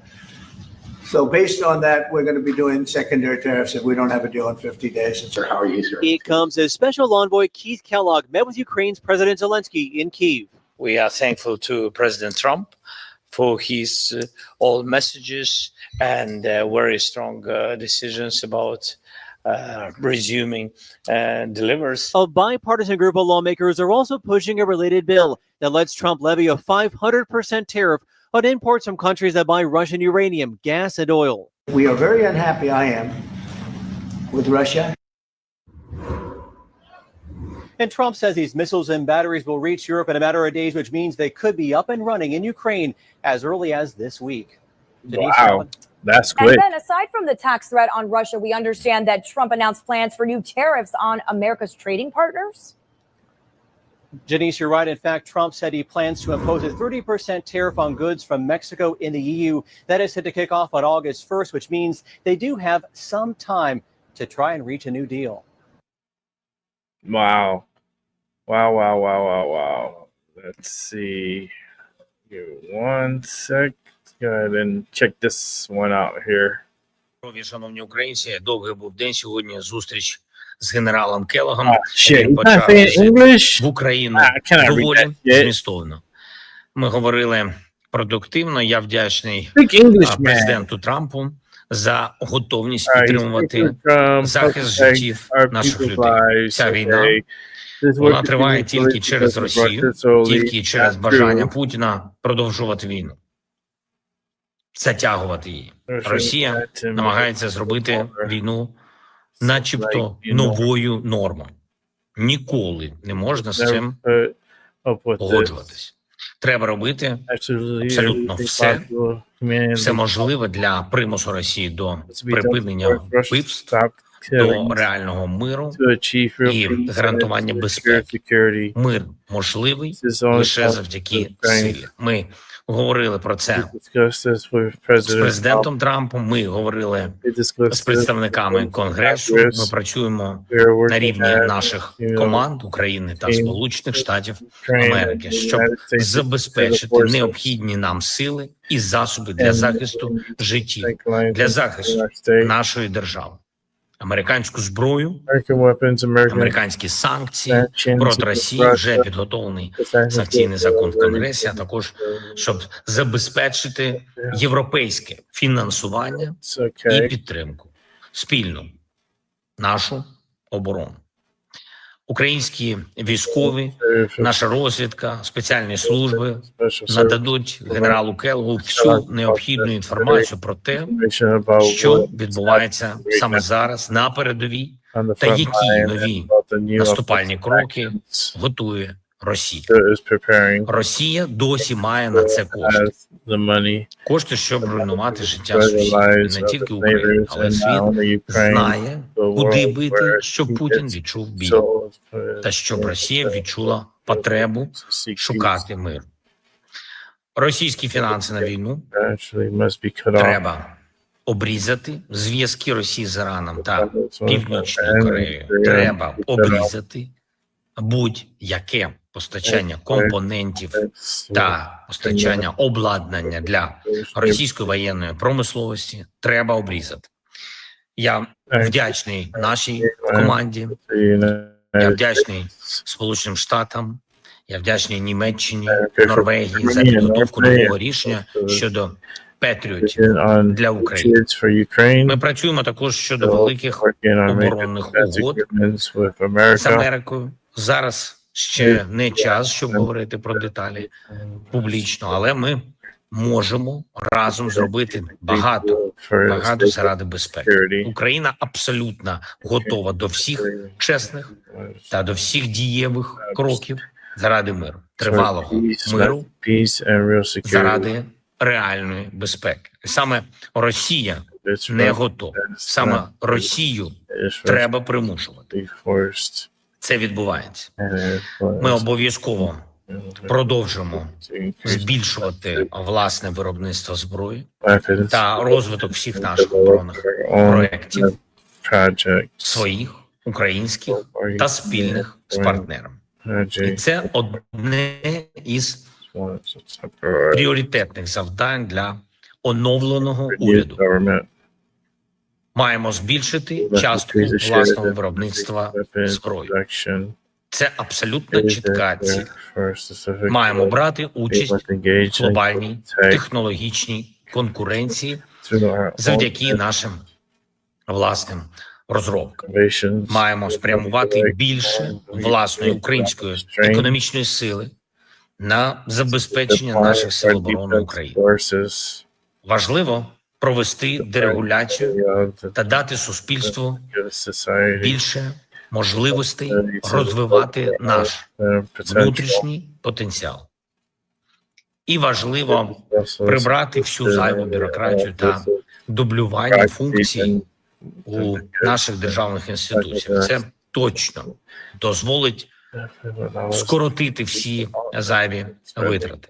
І водночас маємо дати більше соціальної впевненості нашим людям, усім українцям, усім українкам. Всі програми стійкості в Україні мають працювати на 100%. І сьогодні я говорив з Юлією Свериденко, запропонував їй очолити уряд України та оновити його роботу на основі усього того досвіду підтримки українського виробництва, українського підприємництва, які є у Юлі, як у першого віце-прем'єр-міністра та міністра економіки. Колосальний досвід Дениса Шмигаля точно буде корисним на позиції міністра оборони України. Саме у цій сфері зараз максимум ресурсів країни, максимум завдань і дуже багато відповідальності. Розраховую на достатню підтримку народними депутатами нової конфігурації уряду України. І важливо, щоб уряд швидко провів аудит всіх домовленостей з нашими партнерами, що працює, що потребує перегляду або активізації. Сьогодні провів зустріч з міністром оборони Данії, подякував за підтримку. У нас з Данією майже зразкова співпраця, багато проєктів вже реалізовано, багато домовленостей є. Сьогодні говорили про наступні спільні кроки. І готуємось зараз до розмови з президентом Франції. Я бачу Еммануеля та координацію нашої політики, нашу взаємодію з Францією. Дякую всім, хто з України. Дякую всім, хто допомагає нам зберігати глобальну увагу до України. Okay, Ukraine. Okay, you're putting me to sleep, dude. I know I took my medicine and everything, but that doesn't give you a fucking excuse to putting my people to sleep too. My people are like, damn, I'm getting sleepy. This guy's talking some mad shit. Like, it's crazy. The world's a wild place, you know. It's like a little wild west. And Democrats pledge to help people break the law no matter the cost. Let's look at this story. This story is like ridiculous, okay? That's all I gotta say, it's ridiculous. Desperate to prove their bona fides to the Trump resistance, prominent Democrats are making violent attacks on federal immigration agents. On July 4th, rioters assaulted terror with class war, ambushed ICE agent south of Dallas, shooting one officer in the neck. By 7, a heavily armed radical opened fire at a Border Patrol facility in McAllen, Texas, near the border, before return fire killed him.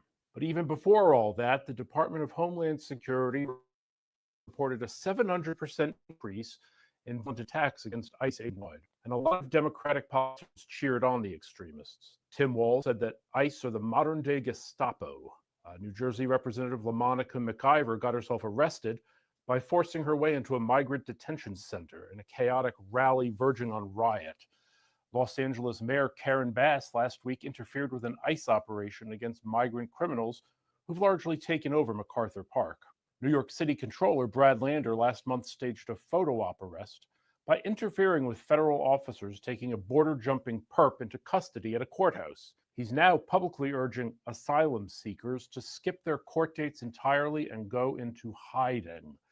Representative Pramila Jayapal has praised agitators for illegally blocking federal officers' entry to courthouses and called ICE agents a terrorist force that is kidnapping people. Elected officials swear to carry out the law, but this bunch is all about defying it. Coordinated armed attacks against the government are rare in America, but the anti-ICE assaults look to be just getting started, with shameless scoundrels like Brad Lander cheering for a descent into civil war. Wow, that's nuts. We're gonna go to another story here, which is pretty weird one too. UK is coming in the news out of Australia. Here you go, UK. You would have thought, after the experience that we had in Australia with illegal boat arrivals, and we worked out that the way to fix that was to turn the boats back, and Tony Abbott did that very effectively, and of course it then became the policy of the Labor Party because it works that they'd be able to do that kind of thing over in the United Kingdom. It doesn't seem that they're able to. They've had record numbers of illegal migrants coming over from the European mainland this year. I mean, that 22,360 so far this year. Last month alone, this month,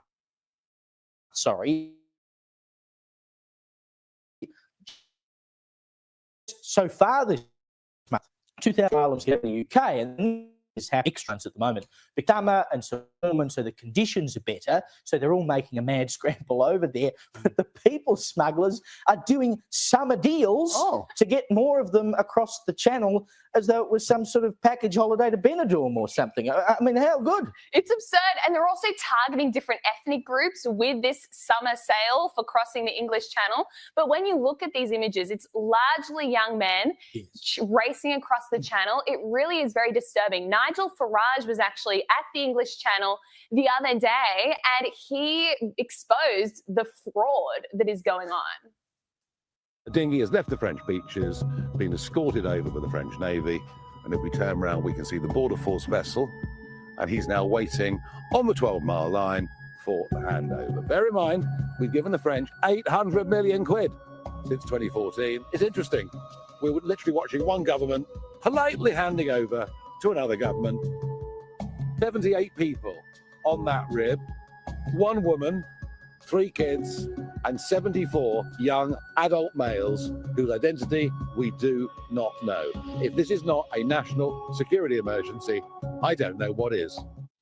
So they get escorted across the channel by the French Navy, and then they get dropped off to English Border Patrol, who takes them the rest of the way. This is hardly even illegal crossing. This is basically government escort, government guided passage. It's truly incredible. Uber on the high seas. Yeah, and so illegal migrant crossings of the channel are up 57%, even just on last year. Now, Starmer said he would do something about the boats, but the problem is only getting worse. I mean, you're essentially facilitating the invasion of your country, and you're allowing it to happen. Why? Looking at the United States and what a massive issue border control was in the presidential election, like it was the top thing. Well, beyond cost of living, which was number one, as it's been number one everywhere. Number two, even for Democrats, was the border.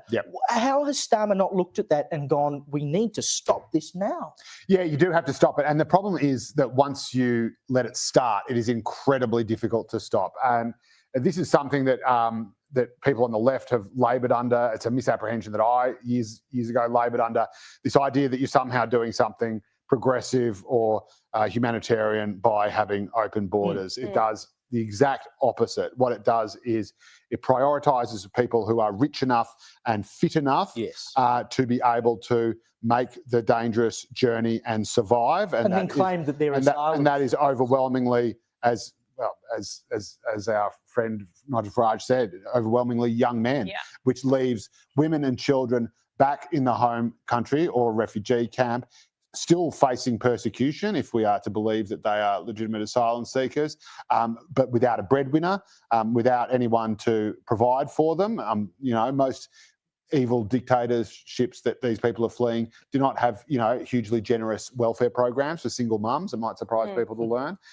So you're actually doing the worst possible thing. And then if these people are taking an official quota, a set quota, as they do in Australia, of your humanitarian intake as a proportion of your overall migrant intake, then that means that every single visa they get is one you are not getting through the official UN program for, women and children who would normally be prioritised because they're more vulnerable, who are languishing in, refugee camps in Lebanon or Jordan or wherever. It's the last Syrian refugee crisis. Instead, you have other people who aren't even coming from those kind of war zones, who might be coming from somewhere like Sri Lanka, which was a really big intake number, but that's not what people have in their heads. Exactly. So one of the largest countries that people are coming from is Vietnam.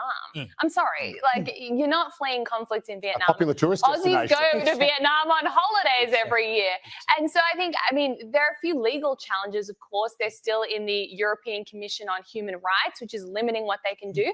But I think if they really wanted to tackle this, they should just cut all subsidies and funding to new migrant arrivals. That would definitely disincentivize people from trying to cross the channel. Yeah, well, once you've got lost control of your borders, you've lost control of your country. It's as simple as that.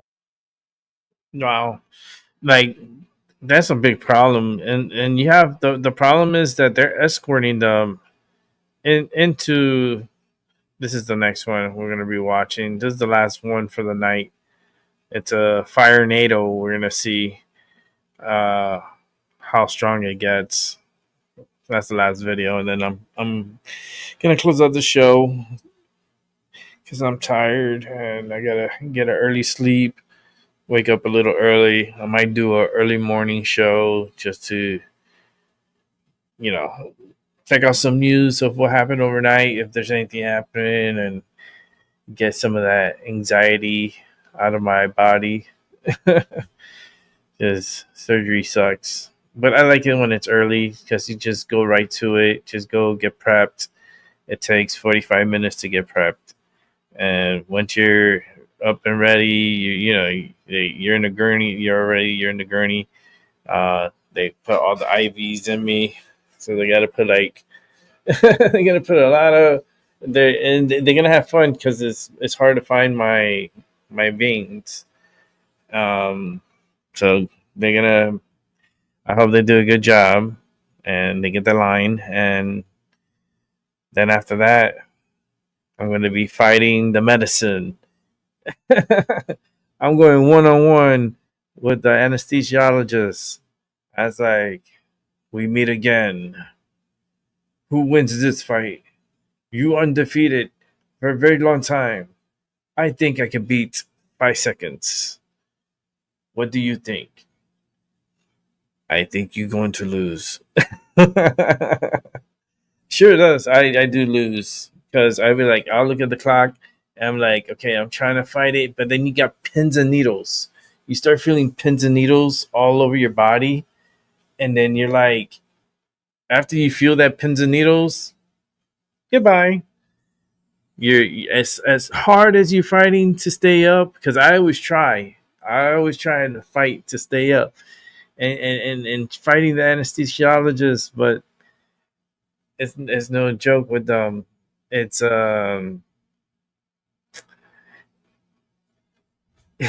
they're undefeated, man. They put you out. Like for me, the gas mask, that's nothing. That's like to chill. They put that on me. That's just to give me some oxygen and to chill and to send some of the medicine in, but that's not the main show. This is like the pre-show, right? They try to really get me buzzed up, and they're like, "Hey, how you feeling?" I'm like, "I'm feeling great. What about you?" They're like, "Yeah, you gotta give him to him his vein." Okay, here you go. I'm gonna put this medicine in, and you're gonna start feeling a little woozy and maybe some pins and needles, and you're gonna be out, and we'll see you later. Okay, I was like, all right, do your best. Do your best. And the rest, I remember I knocked out. I was out. I was looking at the clock, but I didn't even make it past 2 seconds because I was so tired. It was a late night surgery. It was a surgery that was supposed to be 2 hours, ended up being 11 hours. It was all afternoon, all night. They didn't get off of me until what was it, 3 in the morning? 3 in the morning. Because by the time I got to my room, it was 3:30, 3:40 in the morning. And I was in so much pain. My nurse came in. She had that medicine ready. She's like, she knew already. She's like, I got it. I got you. I go, you got the medicine? She's like, yup. The ones that's going to make you feel real good. I was like, what? Like, the Dilaudid. I was like, oh, Lord. It helps so much with the pain. It kills the pain instantly. I love that medicine. For some reason, that Dilaudid is it's so magical. Especially in the hospital when they give it to me for my pain in my neck and stuff, and when I have problems, and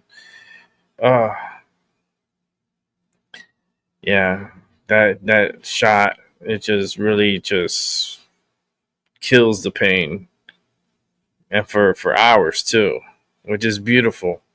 I remember I was in the hospital. They would come like mosquitoes.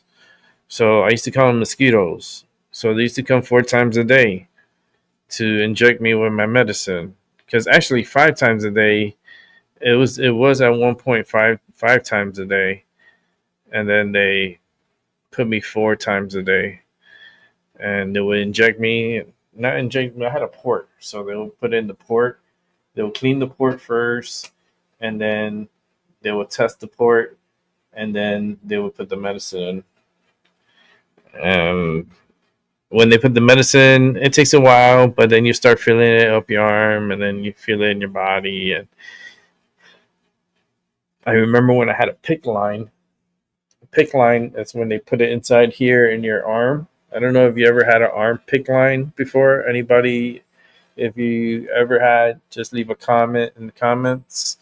If you ever had a PICC line, I had one installed here because they couldn't find a vein.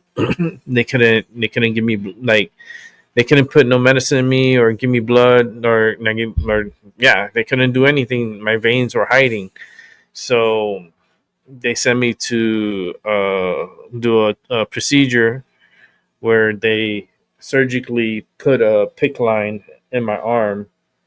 And when they did that, that shit hurt. That shit was very painful. Very, very, very painful. And they got the PICC line in, and there was the easiest way to give me medicine. Like the nurse came, she's like, "Oh, you're gonna love this." I go, "What do you mean?" She's like, "You're gonna get the medicine instantly." I go, "Instantly?" She's like, "Yep." Like everything's gonna go through there. Your food, because my food was like the mush bags. I had bags, and it had like this like thing in it, and it was just weird. But it was food that was going into my body through my PICC line, and then they would take out blood from there too, and then they would send my medicine through the PICC line. And boy, when that medicine they put it in, it was an instant high. You're like, you felt good. You felt like no pain. You're like, I'm Superman, bitch. Boom. And punched the nurse in the ass. What are you doing? Like, no. Nah, it wasn't like that. But that would have been funny. Oh man, imagine if they're like Superman, like, oh. But tomorrow will be interesting. It'll be an interesting day. I'm not sure if I'm going to do a show tomorrow. So anticipate me not coming on tomorrow. Just because I have to rest. I can't. I'm having surgery in my throat. So I can't. I don't know if I'm gonna be able to talk or eat or, it's gonna be weird for a while. So I hope to come on, but don't look forward to me to come on. But if you see me on and if you get a notification, stop on by. I know the notifications ain't being some people, they're not getting notifications. So I don't know what's the deal with that. I don't know how YouTube works with that. Like if you go click on the all bell, because when you click the bell, you could put it for different levels of how you want to be notified. Just put it to all. If you put the bell at all, you'll get notified, and everybody will, you'll get the email, or you'll get the you'll get a message like YouTube stating, my show's gonna start at whatever time. And yeah, I'm looking forward to tomorrow. I was happy that they moved it. Like, I'm really happy that they moved it to early in the morning instead of that afternoon. Because the afternoon, I would have to wait all day, and I won't be able to eat nothing. Yeah, remember, I'm fasting, so I would have had to fast like the whole half a day and then do the surgery, and then eat like very minimum stuff. So I was like, man, if I could do this surgery in the morning, that'd be better. Like, and they called me. They called me this morning. They actually messed up my show. Actually, I delayed my show by like 15 minutes because of them. But they called me and they told me, yeah, can you come in at 8:45? I was like, 8:45. All right. Okay, good. What time the surgery? 9:30. Oh, nice. So I'll be out around what, 11 something? Yeah, around 11 something, 12, depending. I'm like, oh boy. Okay, let's do it. I'm hoping to be out by 11. I know the hard part is waking up from the anesthesiology, like with from the medicine, the sleep medicine. That's the tough part. It's the waking up part. I mean, the chill part is the beginning. They were going over and talking, and everybody's all nice, and and then comes the procedure time, and they put me into the room, and it's a surgical room, and the anesthesiologist is there, and I already signed off on paperwork, but he wants me to go over the paperwork, and if everything looks good, I say, good, you know what you're here for? Yes. I tell them what I'm there for, and then they get me ready. They put me on the lines on my body. They putting all the stuff on like sticker stuff all over my body. And then the anesthesiologist is like, okay, we got everything all squared up. All the paperwork looks good. Let's see what needs to. Everything looks good here. All right, I'm ready. When the doc's ready, doc, you ready? Should we put him to sleep? Pretty much. You're like, yeah, go ahead. Let's get the show rolling. Like, all right, man. You heard what the doctor said. Doctor he comes to me before, like they put me to sleep. He's like, look, I got you. Don't worry. Like, I'm gonna do my best. We're gonna get what we can, and I'll see you when you wake up. That's like, all right, let's do this. I always tell him, like, let's do this. He looks like fucking. He looks like, if you see him, he looks like Mario Lopez. Like, I was like, Doc, can I take a picture of you? Because it'll last me longer, and then I'll show my people what he looks like. He, to me, looks like an older Mario Lopez. Like, when Mario Lopez gets old, that's what he's gonna look like. he's like Saved by the Bell with the cheeks and everything, like the dimples. Like, oh my god! Like, anyhow, but I was like, Doc, can I take a picture? It'll last me longer. He's like, okay, that's weird. That's fucking weird. I was like, I know what you're thinking. That's fucking weird. He starts laughing. He'll start laughing. I always keep crack him up. But it's a serious surgery, and I just gotta get it done, and then hopefully when I get out of it, I'm not nauseous. I'm not like motion sickness. Because I kind of feel like I get like that feeling. I just feel like ugh.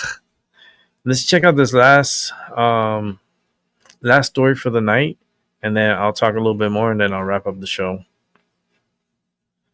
Let's check out this Firenado. I think I could talk through this one because there's no sound with this one.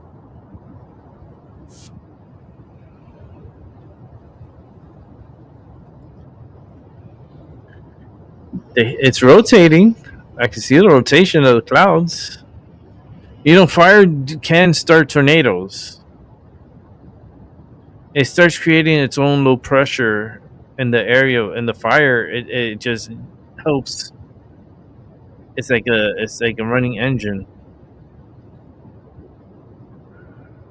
Task Force Leader Davis, 305, stay fire. Wow, look at the fire in the tornado. Oh shit, it is a tornado. Oh wow. Whoa, that is so cool. It turned into a tornado.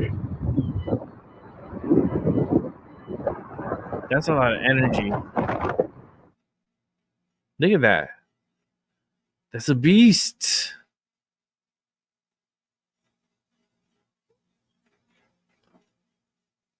And the fires are like perfectly placed.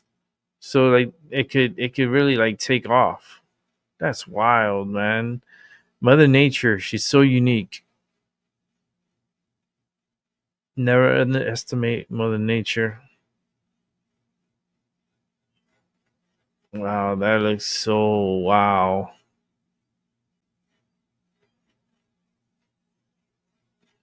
You can even see the fire in the tornado. Look at that. Holy smokes.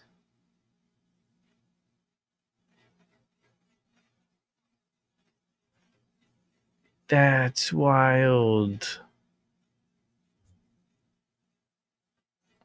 I mean, I seen fire tornadoes before, but this one was wow. That's an extreme one. That was a good one. That was really good. That was the last of the night, that's for sure. Got to see fire tornadoes here on my Mind Over Your Matter.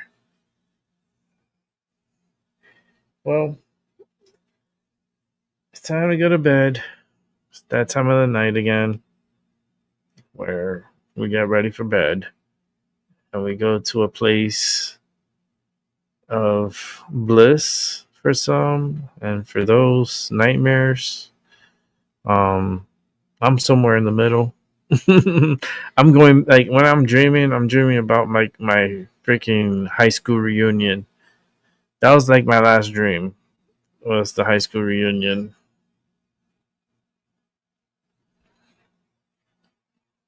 Went to a high school reunion and I was just touring the school, checking it out to see how it looks like after so many years of being away.